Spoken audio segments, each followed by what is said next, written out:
So my first question po is that theater groups face massive logistical and financial hurdles here in the Philippines. No?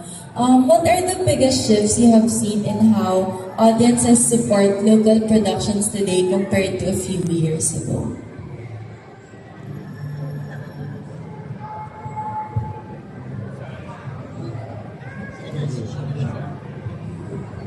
Actually, as we all know, there are a lot of productions, especially this year, actually since last year.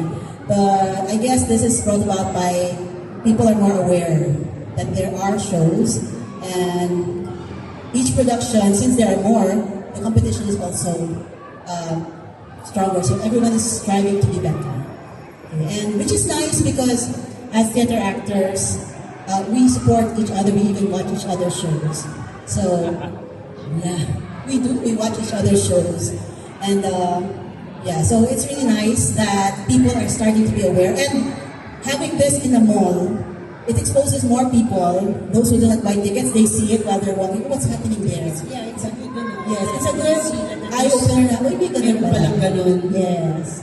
Yeah, so, theater is actually blooming in the Philippines. We all know that. And, we're happy to be part and have a show to share not just in the community here but also exposing it to people who are not yet aware of it. So people are starting to recognize theater in the Philippines. And also, you were asking about the financial side. I know it's not easy to put up a show.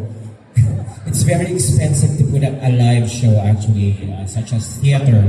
And we need all the help. Actually, this is a good avenue for startup theater like Ephesus Theatron, which is not a startup actually. It's been around for some time now.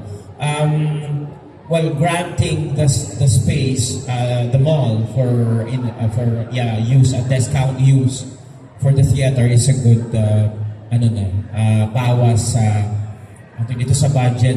And of course, we need more support from the press like you to put it out there and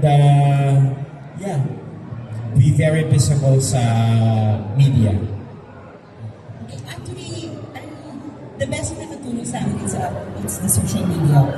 Because before we have to reach out, panahon pa ng rep noon, it's hard that you have to go personally to meet the people going to sponsor or something. Yeah, that it's just kind of easy. When you post something, especially sa ticketing, dati we have to go to ticket world or what. Now it's just when you post, someone will just going to text you or private message you.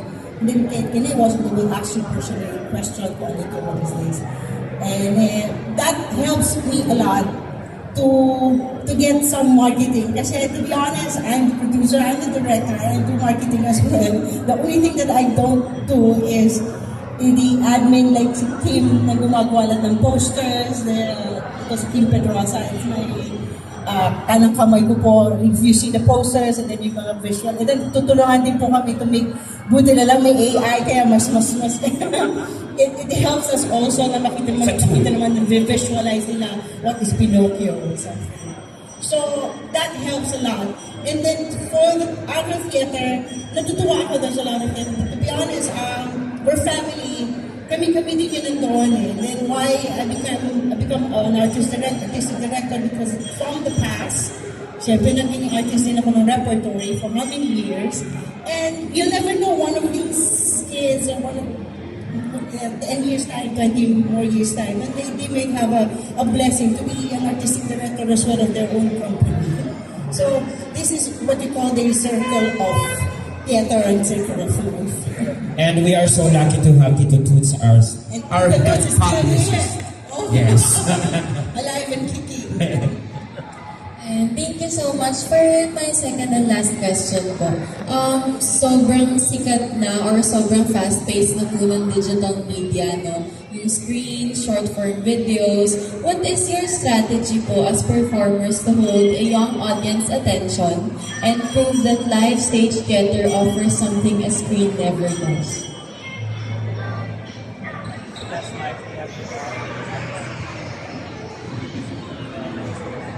Sige, since pag may hawak ng mic.